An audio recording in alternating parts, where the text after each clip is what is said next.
श्री शिवाय नमस्तुभ्यम। हर हर महादेव। महाराष्ट्र राज्य के जलगांव जिले के 40 गांव में गुरुजी पंडित प्रदीप मिश्रा जी द्वारा श्री प्रभु श्री राम शिव महापुराण कथा शुरू हो गई है। आज 16 जनवरी 2024 मतलब पहले दिन की कथा पूर्ण हो चुकी है। यह 5 दिवसीय शिव महापुराण कथा है जो कि 16 से 20 जनवरी 2024 तक आस्था और यूट्यूब के माध्यम से देखी जा सकती है। आज की कथा बहुत अधिक रोचक जानकारियों से भरपूर थी, जिसमें गुरुजी ने कुछ रोचक पत्र पढ़े हैं और कुछ उपायों की जानकारी दी है। साथ ही गुरुजी ने जीवन में तरक्की प्राप्त करने के लिए कुछ विशेष जानकारियां दी हैं। सभी की जानकारी आपको इस वीडियो के माध्यम से प्राप्त होने वाली है। और कल 17 जनवरी 2024 बुधवार का दिन है और गुरुजी ने श्री संत शिव महापुराण कथा जो कि भटिंडा पंजाब में पूर्ण हुई थी, उस कथा में एक विशेष उपाय की जानकारी दी थी, जिसे आप कल बुधवार को करके अधिक से अधिक लाभ प्राप्त कर सकते हैं। यह बिल्कुल नया उपाय है जिसे हम आपको वीडियो के माध्यम से करके बताने वाले हैं।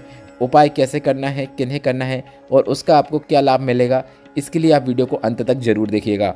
आज 16 जनवरी की श्री राम शिव महापुराण कथा में गुरुजी ने कुल 12 उपाय पत्र और उपयोगी जानकारियाँ दी हैं। सभी की जानकारी हम आपको इस वीडियो के माध्यम से दे देंगे। अगर किन्हीं कारणवश आपने आज की कथा नहीं सुन पाई है तो पूरी कथा का रास्ता तो आपको इस छोटे से वीडियो से प्राप्त हो जाएगा। और अगर आप पशुपतिनाथ व्रत करना चाहते हैं और आप सुबह और शाम की पूजन कैसे करना चाहते हैं, उसके वीडियो देखना चाहते हैं कि पूजा करते हुए हम आपको दिखाएं, तो हमने इसका वीडियो अपलोड कर दिया है।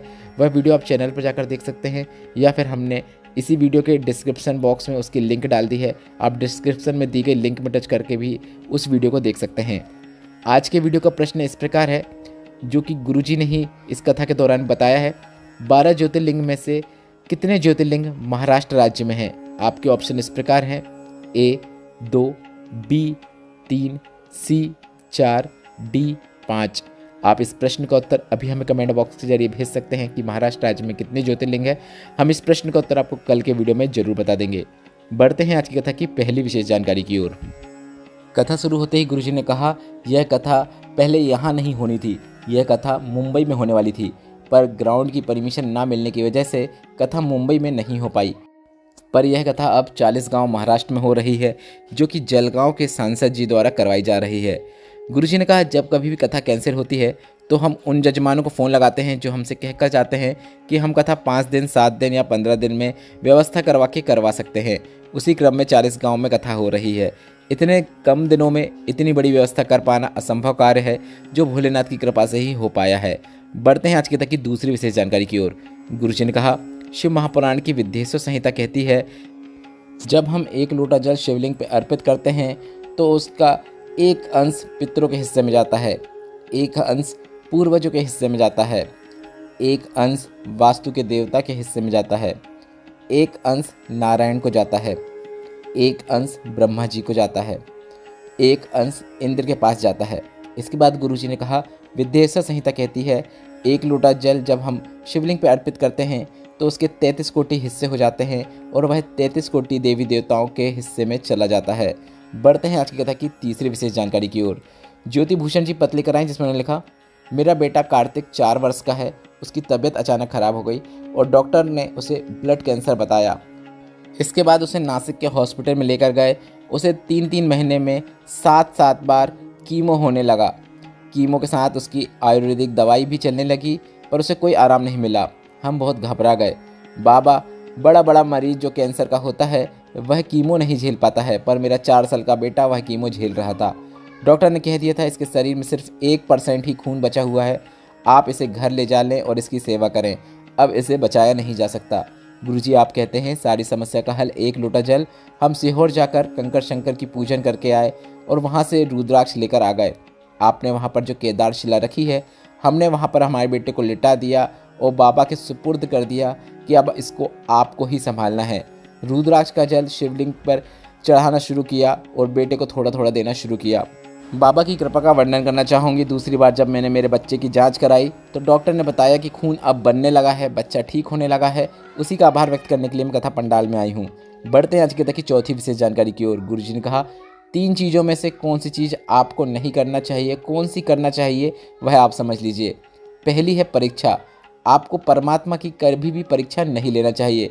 कोई बोले तब भी आपको सफाई देने की ज़रूरत नहीं है। आपको तो बस इतना बोल देना है कि मैं 1 लोटा जल इसलिए शिवलिंग पर अर्पित करती हूँ क्योंकि मुझे जल चढ़ाने से ऐसा अनुभव होता है कि महादेव मेरे साथ कदम से कदम मिलाकर चल रहे हैं। दूसरी चीज़ है समीक्षा। हमें अपने भगवान की तुलना कभी किसी से नहीं करना चाहिए।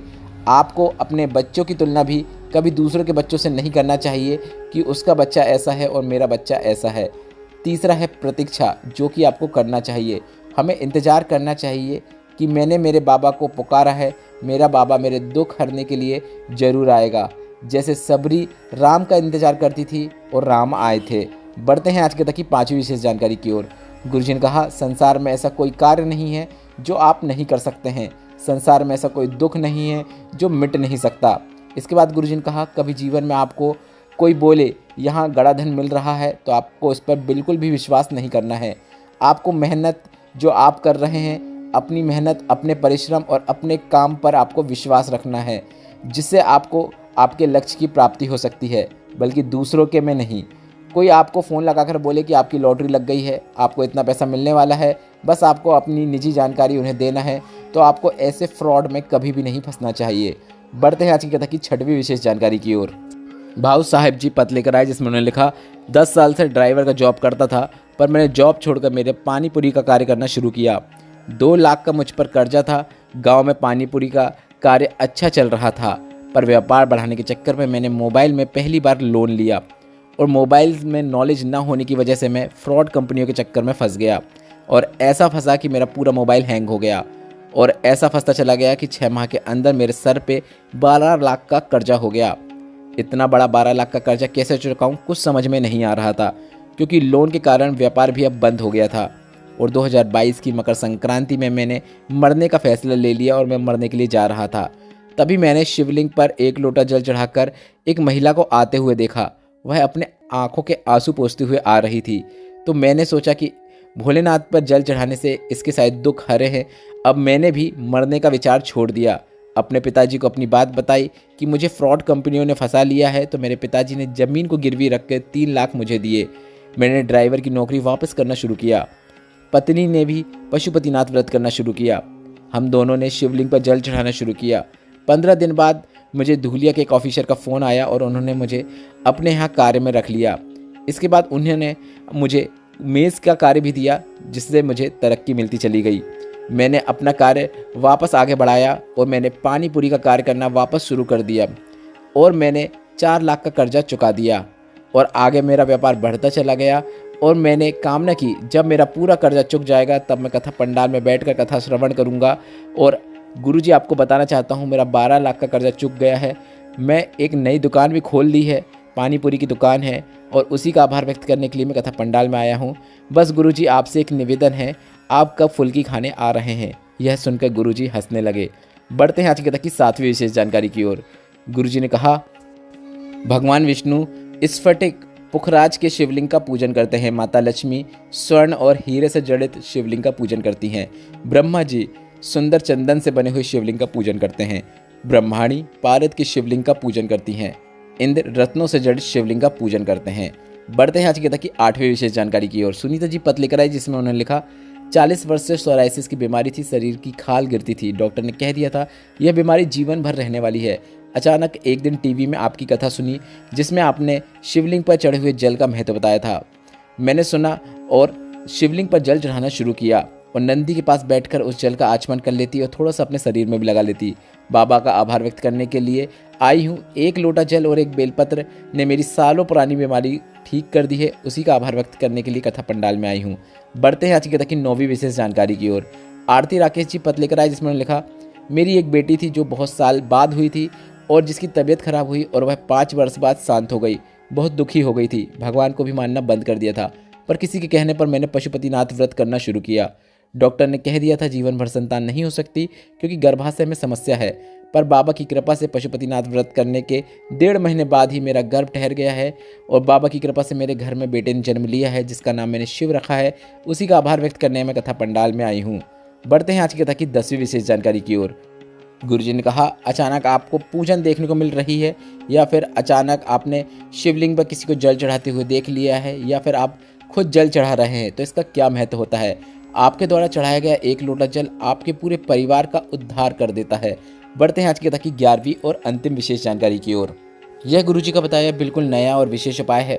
आपको 7 दुर्वा को लेकर उसके आखिरी वाले भाग में जो 7 दुर्वा का आखिरी वाला भाग हो उसमें आपको लाल चंदन लगाकर कुंदकेश्वर महादेव का नाम लेते हुए आपको यह उपाय करना है। कुंदकेश्वर महादेव का नाम लेते हुए इन 7 दूर्वा को, जिनके आखिरी में आपने लाल चंदन लगाया है, उसे आपको गणेश भगवान जी को अर्पित कर देना है।